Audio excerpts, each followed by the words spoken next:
Hey everybody, it's Tuesday. And welcome to this week's edition of Hook, Line, and Striker. I'm Josh. And I'm Emily.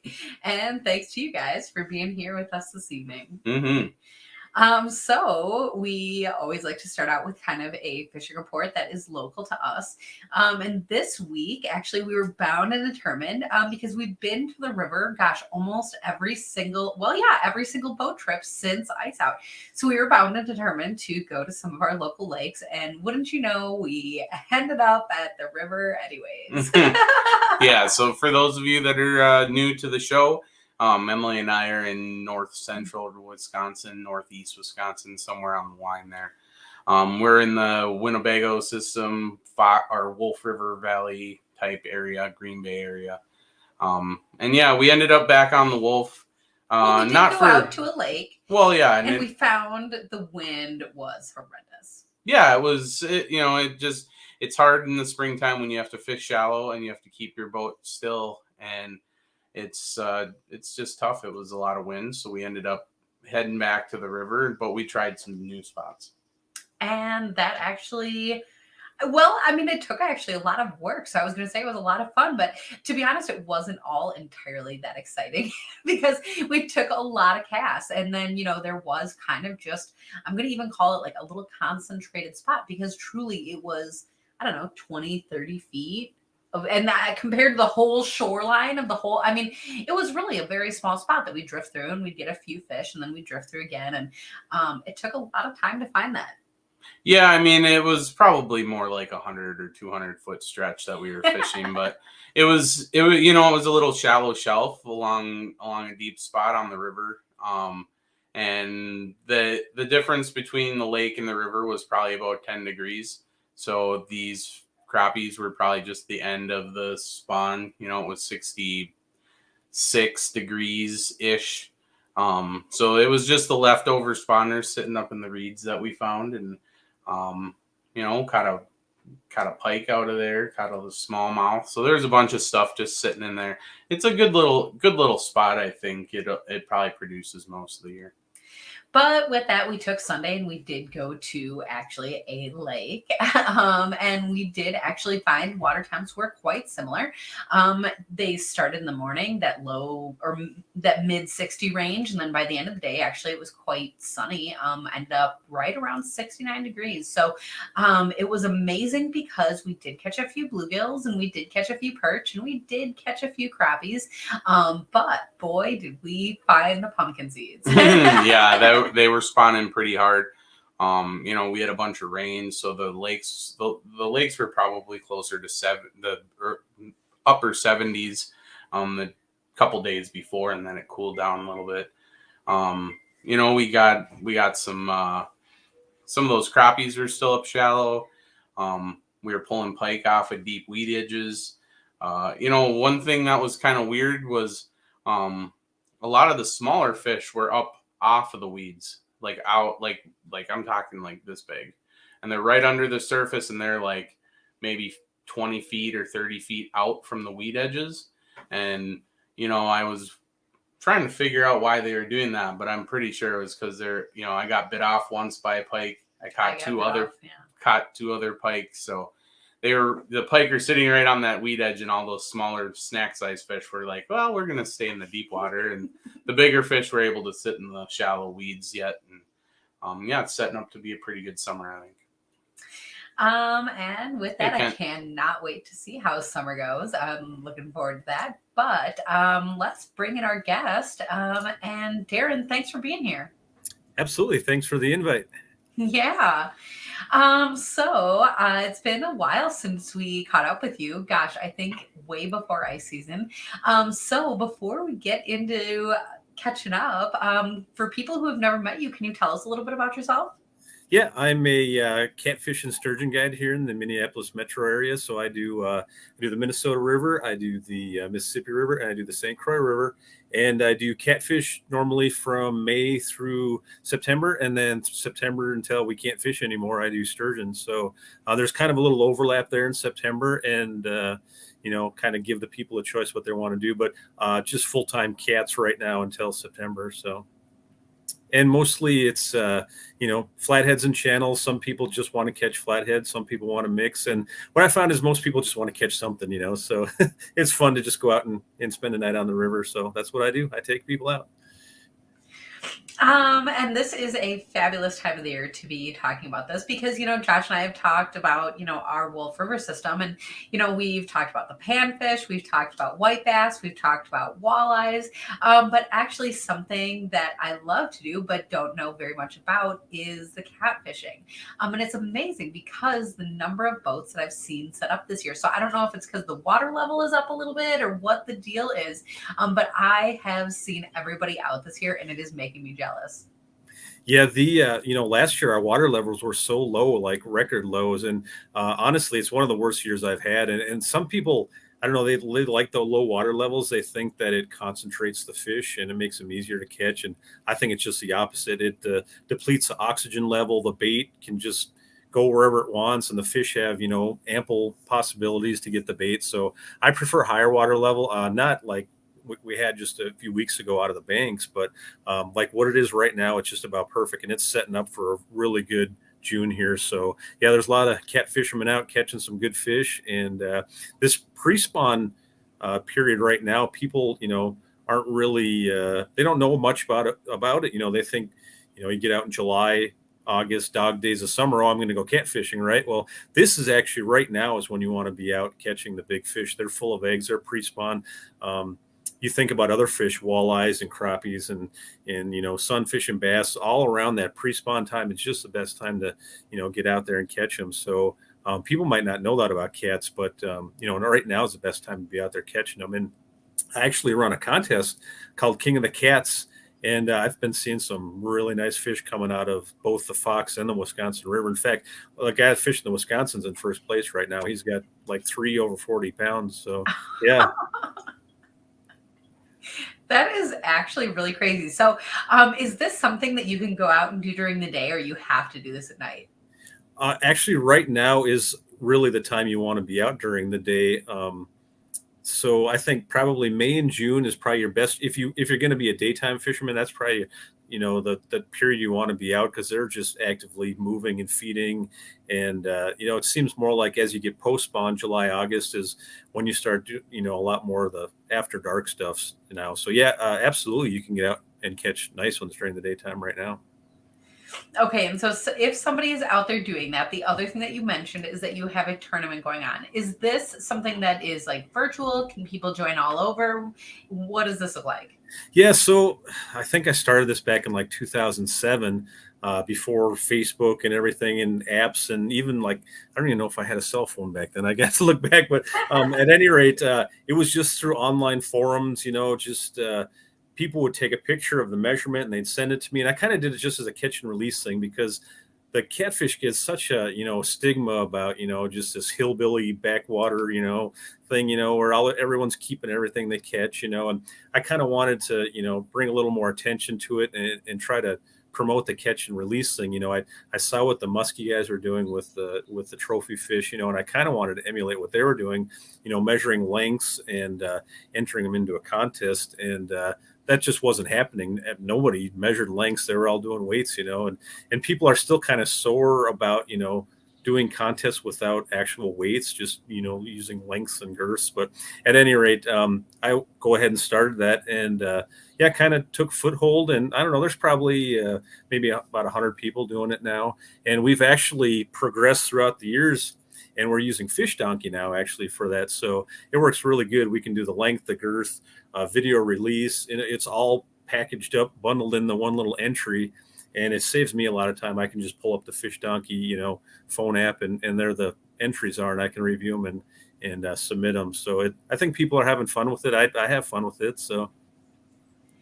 And then that's a situation where you can even watch the leaderboard, or I guess, is that a new feature that you can hide them? So what do you do there?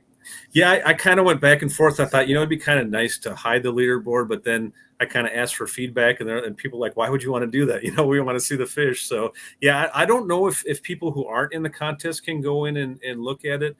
I'm not quite sure, but for sure the people in the contest are seeing all the entries every night. And kind of a side benefit is they're all filtered through me, so I get to see all these catches, and it's all real time, and sometimes that's a good thing, sometimes it's a bad thing. I know there's a boat a mile down from me, and I know who's fishing, and all of a sudden I get an entry. I'm like, oh man, this guy's catching fish down there. So yeah, it's good and bad both, I guess. Yeah, actually, that is for sure. And then plus, like, if you have your alerts on, and then Fish Donkey, it has like the donkey sound every time there's a new leader. And yes. So, like, you'll be at work or something, and then you hear it go off. And you're like, oh my god, like. Yeah, and it really gets kind of annoying towards the end when everyone's just battling for that lead, and you just keep hearing that, and you're like, oh no, someone just beat me. Well, the worst of that is when it stops happening, and then nobody can beat the person at the top, and it's like, oh dang. Yeah, right. But it's fun. It's a fun addition, I think, and I'm kind of glad I went with the software because there's a little bit of learning curve, learning how to take good pictures and measurements and stuff, and I kind of give people a little bit of leeway there, especially if they're just first starting, and it's mostly for fun. There's a little bit of money involved, but really I just want people going out and having fun and sharing their catches. That's what it's all about to me. So is this still something that's open to join, like right now? Yeah, people can join right now if they want. It's if you download the Fish Donkey app, and it's called King of the Cats. And unfortunately, a lot of people have a head start already. I mean, so it's your three biggest fish. It's the length plus the girth, so it's total points. So say you got a 40 by 25, right? So 40-inch length, 25 girth. So that's 65 points.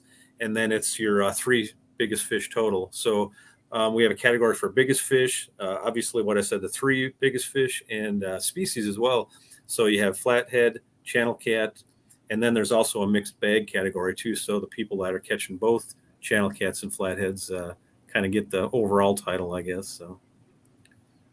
And how long does that run? It goes all the way through September. So it's all season long. We started in April, I believe. So and guys are pretty competitive. They're the biggest channel cats we have in the state are up on the Red River. So some of these guys, aren't even from around that area, but they'll go up there just to catch three big fish, to get them on the board. And same with the guys from up there. Sometimes they'll come down to catch the flatheads here in the metro area. So, and now that we got Wisconsin in the mix, they're really showing up well, especially like, down in the Madison area, you got the big channel cats down there too. So it's really competitive. Yeah, and I imagine as the word gets around on the Fish Donkey app and on social media here, you can start seeing some big cats come out of the Green Bay area as well. I know Really? that a lot of shore guys, a lot of people don't know, except for the people that do, that there's a lot of big catfish, flats and channels that come in around the mouth of the bay, and the Fox, that whole Fox area there, that's really good fishing. I've been meaning to get down there and catch some of those big channel cats because they're pretty amazing. Some of those big channel cats. I mean, they'll compete with the Red River any day. And so, yeah, I'd like to get down there and try that. And what I do is I do Minnesota just because that's where I'm at, and then all the states that bordered around it. So there were some guys I did it kind of like nationwide for a while, and I had some Colorado guys join up, and they just completely destroyed the competition with the channel cats. It turned into a Colorado channel cat competition, which is fine. It was fun to see the big, pictures and everything, but it just, no one could compete with them. And at least this way, if I keep it the border states, guys can just make a day trip, if they want to compete, they can just get in the car and drive to where everyone else is catching fish. So that's not quite as easy to do in Colorado. Yeah. It's a couple day trip for sure. So, and what's also great is there's bunches of ladies, joining in too, and there's a couple in the top 5. So that's awesome, I think.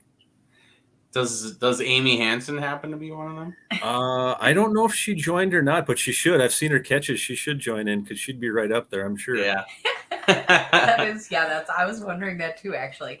You're kind of blowing my mind when you said that, like, Colorado has such bigger fish, and like, because I'm thinking, like, you'd mentioned the Red River. That's like they've got giant fish in there.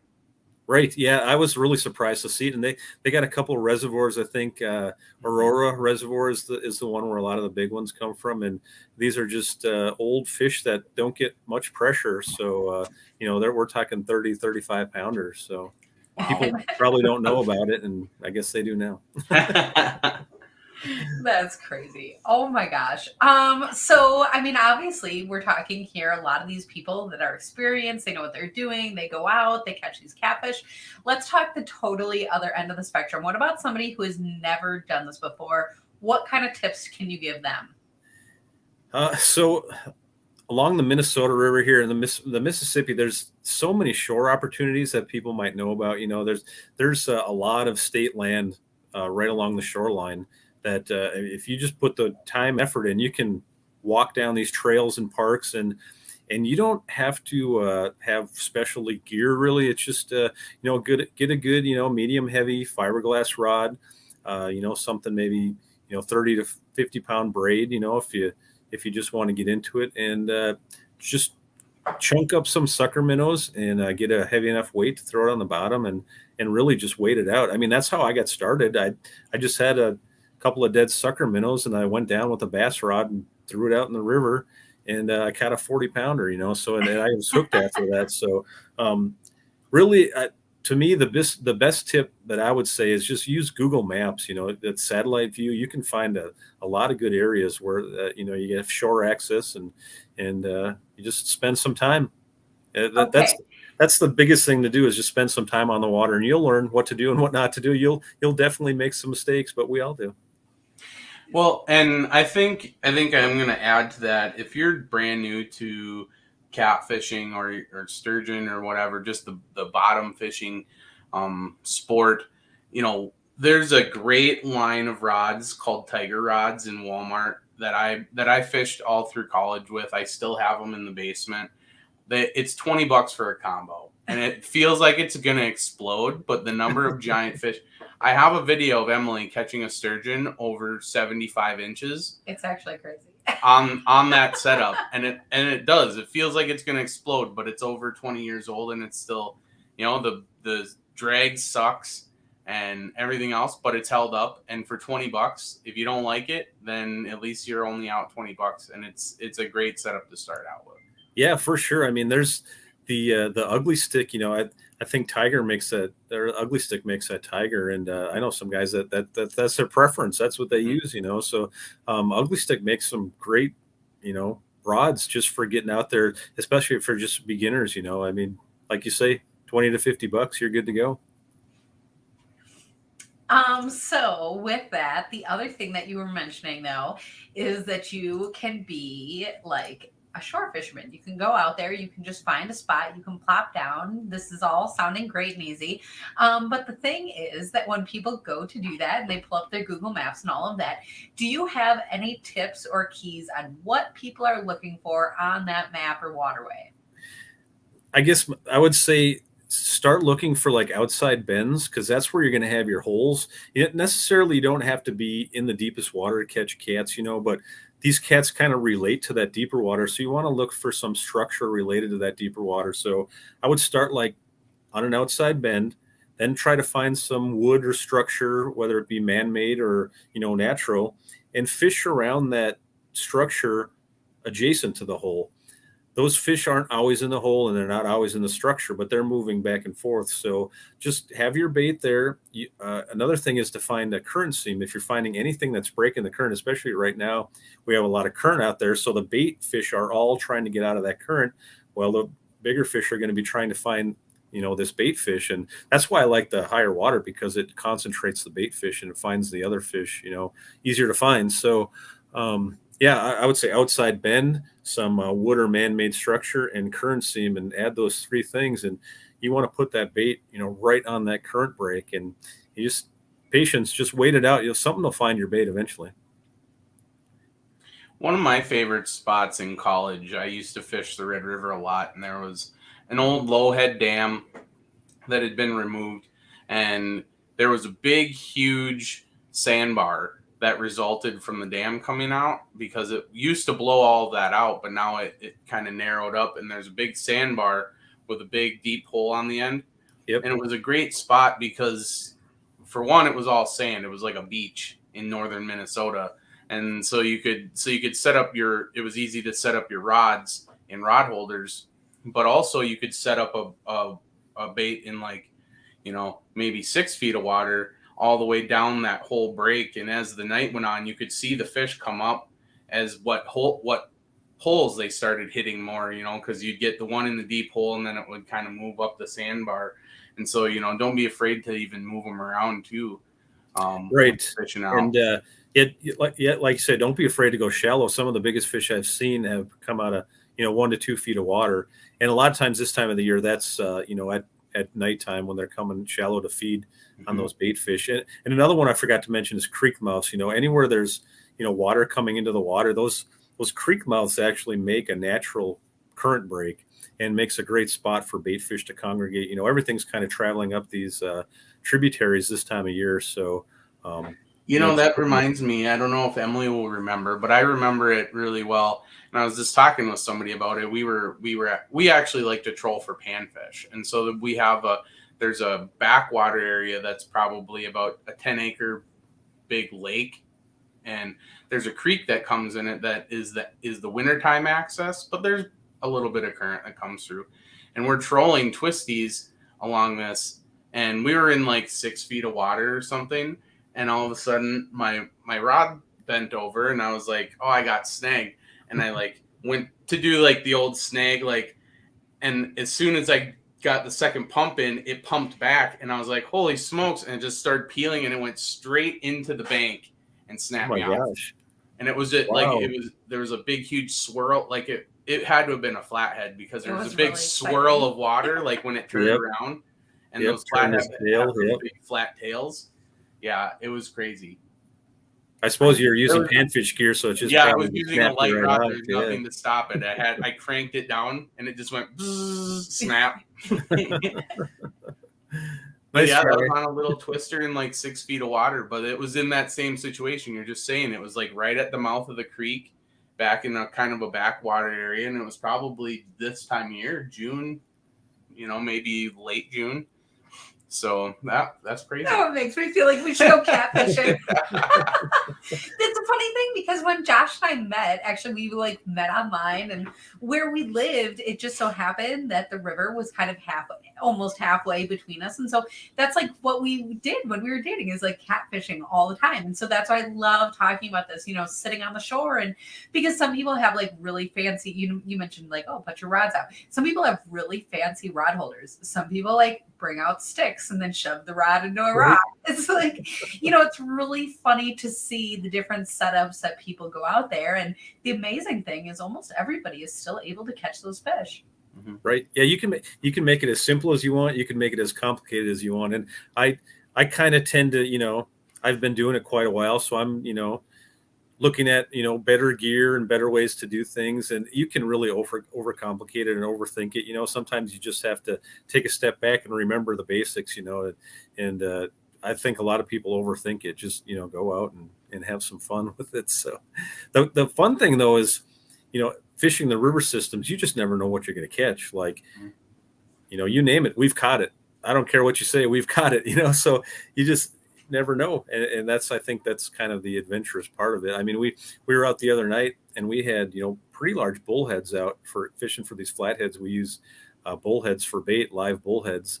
And we caught a monster channel cat, the biggest channel cat I've seen come out of the river. It's 25 pounds. And it's just unexpected kind of to catch that on a live bullhead, but you just never know. And we catch several, 30-inch walleyes on those bullheads too. So it's always adventure.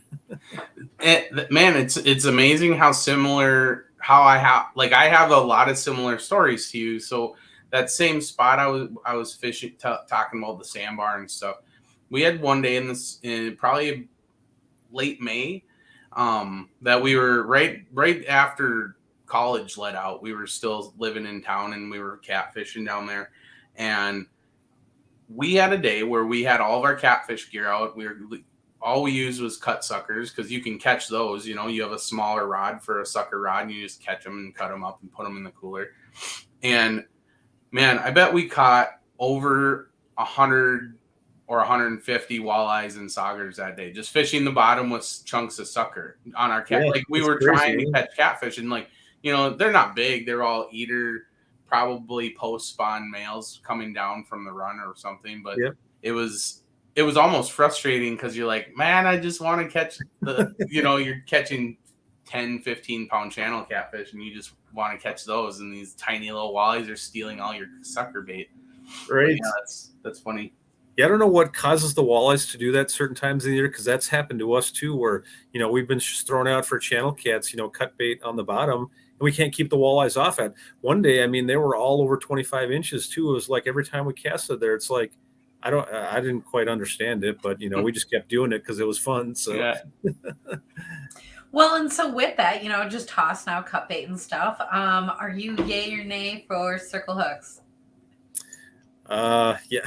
So when I use cut bait, I use circle hooks, and when I use live bait, I use like Kale's type J hooks. So the problem with circle hooks, my opinion, I mean, everyone has their own opinion on this, but when I'm using live bait, those flatheads, you can imagine like a bass just inhaling like a wacky worm or Senko or whatever. I mean, it's just gone instantly, and that's what they do to these bullheads. They just come up and it's gone. It just disappears, that bullhead. So the bait's in the mouth. Well, now sometimes they do that and they run right at you. I shouldn't say run, they just kind of mosey. And you don't know what to do at that point when they're coming at you and you have a circle hook. Because you're not supposed to set a circle hook. So if you try to set it or reel down, it kind of, forward, it's going to pull it right out of its mouth. So that's kind of why I tend to stick with J hooks for flatheads. Not only that, they also have a bigger gap, and we're using these big bullheads. And one of the biggest issues we have is those hooks coming around and rehooking the point back in the tail. And circle hooks tend to do that because there's just not much of a gap there. So I just prefer J hooks, or actually use Kale's type hooks for flatheads. And then for cut bait, I do use all circle hooks, and just hook just a tiny piece of skin on there.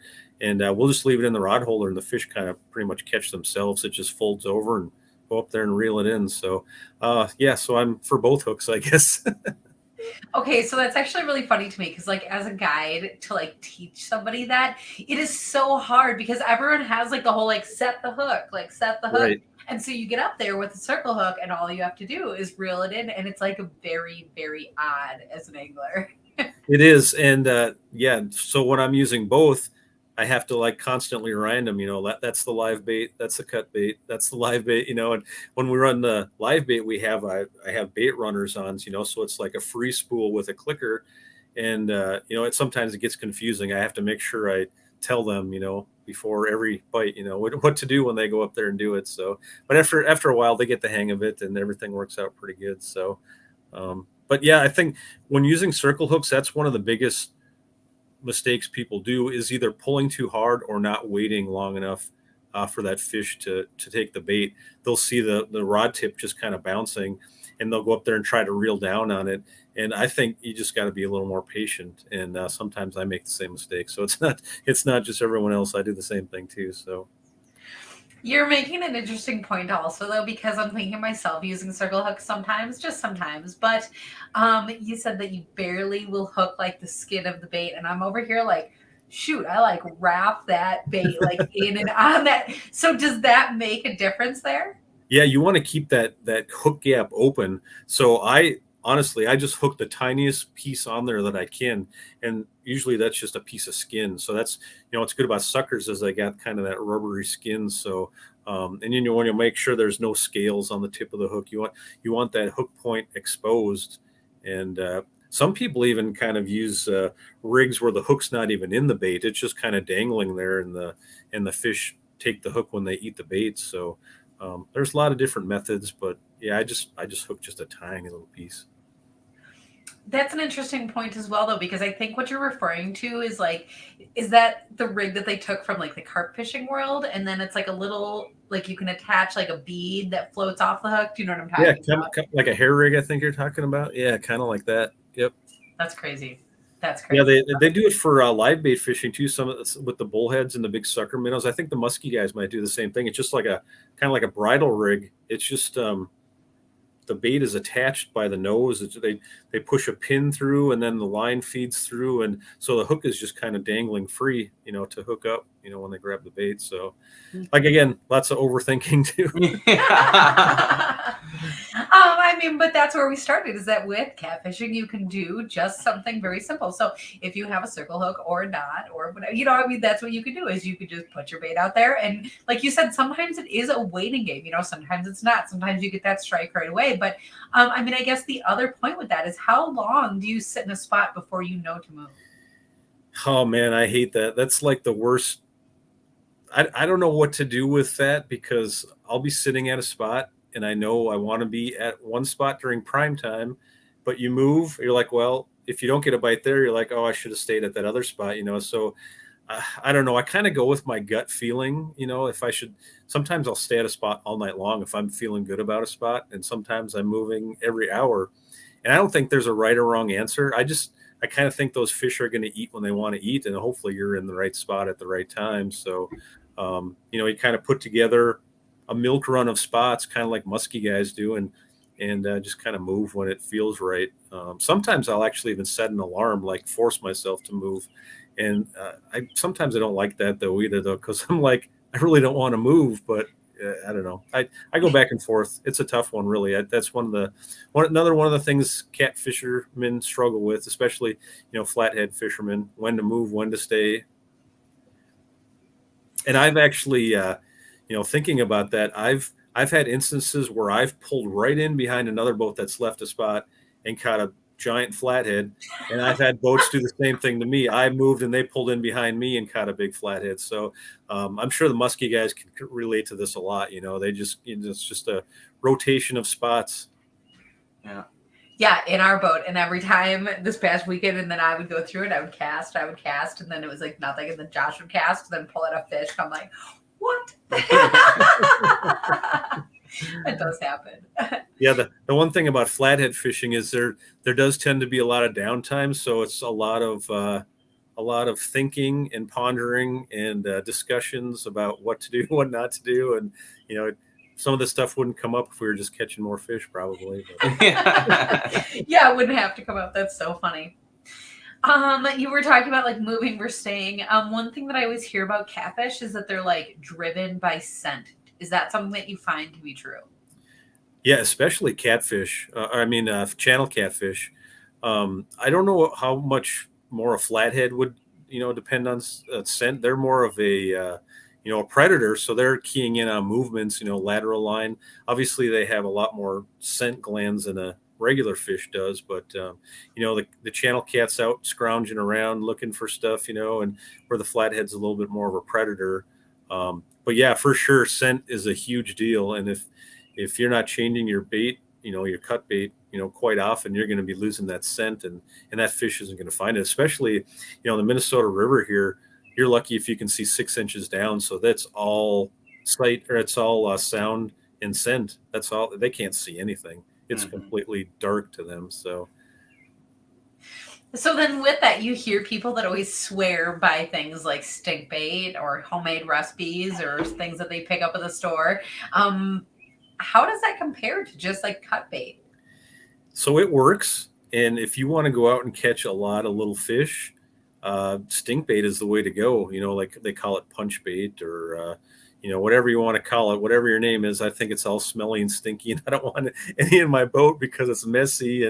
But it does work. And some of these ones you kind of dip in a peanut butter jar with a stick, and you can go out and catch lots of maybe 15 to 22-inch fish, and it's a pretty good tactic. And we're kind of more looking for the bigger fish in my boat, at least. So we stick to the cut bait and more natural stuff, more live stuff, and we seem to catch more bigger fish that way. Not to say you can't catch a big fish on stink bait, because people do, but on the average, it's going to be more smaller fish. So some of the packaged baits, the little dough balls and stuff, and like the preserved shad and preserved shiners, I'd really stick away from that stuff. It's more catching fishermen than it is catching fish. Especially some of that preserved shad.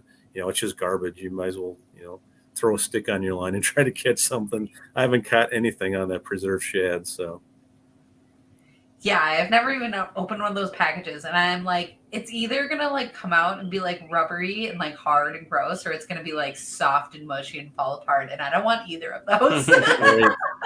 Yeah, to me, and this kind of goes for all fishing, right? You just want bait that's native to the body of water you're fishing. I mean, a good example is the St. Croix River for sturgeon. Shad works so great because there's so much shad in that river. We've tried using it up on the Rainy River, and we couldn't catch a thing on shad. And they just love them in the St. Croix River. So, really use the bait that's native to the body of water you're fishing. And unfortunately, here in Minnesota, we can't use game fish and panfish and stuff here, and I wish we could because there's so much of that in the river we're fishing, but we're just limited to our choices. So I am jealous about the Wisconsin waters where we can use live bluegills and cut bluegills, because I think it worked really well here. Well, come on down for a visit anytime. Yeah, I will. Give us some of your laws.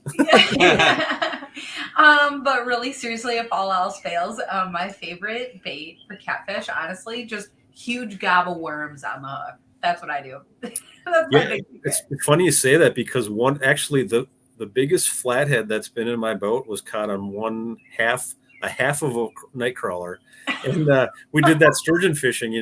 I had one of my ice rods in the boat, and a couple of younger guys, a dad and two kids, and one of the younger guys spotted the ice rod. He's like, "Hey, do you think we could throw that rod over the side and see if we could catch a sturgeon on that?" And I was like, "Yeah, sure." I mean, that's the one I caught this record fish on, that ice rod, and he was all excited about doing that. And so we put one half of a night crawler on there, and I said, "Drop it right next to the side of the boat," because it was just a 40-inch rod. And 15 minutes later, here he is fighting this giant fish, and I was like, "Oh, he's got like a 6-foot sturgeon on there or something," and up pops this giant flathead. It turned out to be, it was like 54 pounds or something like that. Yeah, all on that little rod and one piece of worm. So again, you just never know. You can say all this stuff about how to catch fish, and sometimes it all just comes down to just a worm. A worm and a hook. That is actually really excellent. I'm really trying to imagine that ice rod and that fight, and that's. Oh, he had a blast. It was definitely a memorable night. Oh my gosh. Well, shout out to that ice rod for its durability. Oh my gosh. So, gosh, I guess as far as catfishing goes, like, what else do people need to know that I didn't ask yet? What else do I need to know? So I was just thinking about this because I did a video the other day, but one of the things, that's kind of crucial if you're going to be fishing out in the river, especially after dark, is have some kind of bug repellent, because the mosquitoes get really bad. So I did a video on these thermocells the other day, and I've been using those for, probably 10, 15 years, probably when they first came out. And I'm really impressed with how well they work. So that's one of the things I would recommend, is picking up one of these thermocells. You can get a cheap one actually for, 19, 20 bucks, and some refills for it. And you just set this down, especially when there's not a lot of wind, and the mosquitoes will be gone. It's just amazing how well it works. So keep that in mind if you're going to be out there in the bug infested waters. The other thing that I found that works really well is actually, shameless plug, the Striker rain gear. Because honestly, it's so breathable that you're not going to overheat in it. But I don't know what it is about that fabric, but mosquitoes do not bite through. So like, it doesn't help you with like a face shield. And I do kind of hate when they like fly into my face. But like, if you just hate them being kind of all over, honestly, I will put on my rain gear. Yeah, it works well. Actually, rain. I had mine out on, Sunday night. It rained here pretty hard during our trip. And I actually turned off my thermostat because it was raining. And I put my Striker rain gear on. Next thing I know, like, my cheeks are getting bit, but that's the only thing that's getting bit. And I'm like, what's going on? Well, because I turned off the thermostat, the mosquitoes came back, and but they weren't bothering me too bad because I had that rain suit on. That's funny. I am gonna have to remember we got to bring our thermostat. We have a vacation coming up, so it's not for catfish, but we like to fish into the evening, and I think that is actually a really great tip. Yeah, especially now that we've had all this rain and flooding and stuff, and mosquitoes are going to be on a tear here for the next few weeks. So, and you want to be prepared, because they can literally, break a trip for you if they're bad enough. So, Yeah, that's a hard thing to prepare people for. I mean, like if you're an outdoorsman, maybe you understand, but like if you're the kind of person you come from a city and you're just looking for a cool catfish trip and then you like land in mosquito zone, that's kind of crazy. Yeah, I'm not a big fan of bug spray either, because it just if you spray it in the wrong direction, it just destroys like electronic equipment. You get it on your your sonar screen or your boat seats, or anywhere that's it's plastic. You get that DEET on it, and it just eats through it and destroyed it. It's almost like acid. So I really like having to not use bug spray out there. Well, and there are other anglers, I guess, of other species. I was going to say panfish, but it's not even just panfish. But they will swear that if you get bug spray like on your hands and then touch your bait, that you will stop catching fish. Is that not true then for catfish? I'm not going to say it's not true, but I wouldn't want bug spray on my hands when I'm handling bait. And anytime someone offers me some or whatever, I pass. I don't want bug spray on me at all. It's I don't know if you necessarily won't catch fish, but it's not going to help. That's for sure. It's yeah, that's for sure. The only way to help is my tolerance of staying out there to catch the fish. Right. Exactly. Oh my gosh. So I guess, do you ever catch these catfish like in winter, or is winter mostly a sturgeon thing? So the flatheads kind of there's been a lot of studies on this, and they pretty much shut down. When the water temp hits 40 degrees, they kind of go into like this hibernation type state. So they're really tough to catch in the wintertime. People say they catch them, and I'm not going to say they don't catch them, but they don't catch them. I mean, I've seen enough where there's another guy, Brian Cloudwater, down in in Red Wing. He has some awesome underwater footage of these flatheads, just like I said, in the hibernation state, and he's banging that camera on their heads and putting bait in their mouths, and they literally have silt on the backs of them because they haven't been moving. And so yeah, I mean, they're pretty much uncatchable, is my opinion. Basically when the water temp's 40 degrees or below, you do get a fluke fish every now and then that's eating in an active fish, but yeah, they're tough to catch in the winter. The channel cats do stay more active in the wintertime, and I've ice fished for them several times. So we got a couple spots where you can go and you can catch a bunch of smaller 15 to 25-inch fish, and it's fun. They stay pretty active. So it's kind of a thing I do. If I get bored with everything else, I'll go catch some cats through the ice. Oh man. That's I'm gonna hit you up next winter. I want to do that so bad. It's fun. Oh my gosh. Well, I mean, because like the sturgeons are really awesome, but I've always said I want to catch a catfish on the ice, and I just haven't done it yet. They definitely, their activity level goes down, and they do bite a lot lighter, but once you hook them, they do fight pretty well. So I know some people like they use tip ups, and I know Wisconsin, you can use the automatic fisherman type things, and they use those too, because when I've actually watched them on camera. Your bait will be here, and sometimes they'll just come vertical, and just barely nose the bait and just kind of barely touch it. So we use the foam bobbers. You just see the bobber just barely wiggling, and they don't really like smoke it hard, but Oh my gosh. See, that's crazy. I never would have guessed that. And I'm actually surprised. I mean, because of catfish, when you catch a catfish in open water, they do like that crazy roll thing, and says you're reeling them in, and it's like a really crazy fight. And so, like I know you said when you hook them, and they do probably similar things, but you imagine from that experience that it would be like a hard, crazy hit, like Right. I don't know. I'm just surprised that it would be such a gentle situation. Yeah, sometimes they won't even pull the bobber under. You just see it kind of, sitting in your hole, just barely bobbing, and you set the hook, and he's there. But you catch a nice cat, 30 inches above, it'll outfight any other fish you catch through the ice, pretty much, other than a sturgeon, or maybe a lake trout. But they fight really well. That's awesome. That is actually really awesome. Oh man, I'm gonna have to try to find a spot by us. I don't know. All of my backwater spots are like, I think, too shallow for catfish to be there. I'm gonna have to find some new frozen river spots. They might be there. I know, like down in Lake Mendota, they get into those really big ones through the ice too. I've seen some videos where they're catching 20-pounders through the ice, so that would be a blast. Oh gosh, yeah, that would be a blast. I'm gonna have to check that out.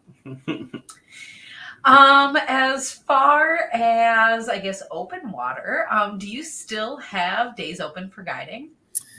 It's so when COVID came through, it like everyone wanted to go fishing apparently because my trips just kind of like went up fast. So um, I think currently I only have probably 2 days available, and they're probably like in November, for catfish and sturgeon. So good for me, not so good if someone's looking for a trip to book, I guess. So I would recommend if you want to do it, give me a shout, and I'll get you on the waiting list because things do happen and trips do get canceled. So sometimes you just have to be ready to go, quickly. So, but it's been good to me, the whole COVID thing. Like I said, I've been super busy, and having a full-time job and doing this guiding thing on the side, and trying to run these contests. And a couple weeks, I'm actually doing a live weigh-in contest on the Mississippi, and there's like 50 boats. So doing all that and then trying to actually do a actual life, a family life too,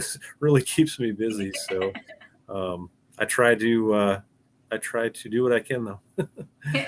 Yeah, that is absolutely for sure. Actually, that's crazy. That is a lot going on. I thought that we were busy, huh? But for people who maybe like can't get a guide day or maybe can't wait that long or whatever, you don't want to try catfishing right now because we're all excited after hearing this episode. I guess as far as entering your contest on Fish Donkey, can you remind us the details for people who want to enter that?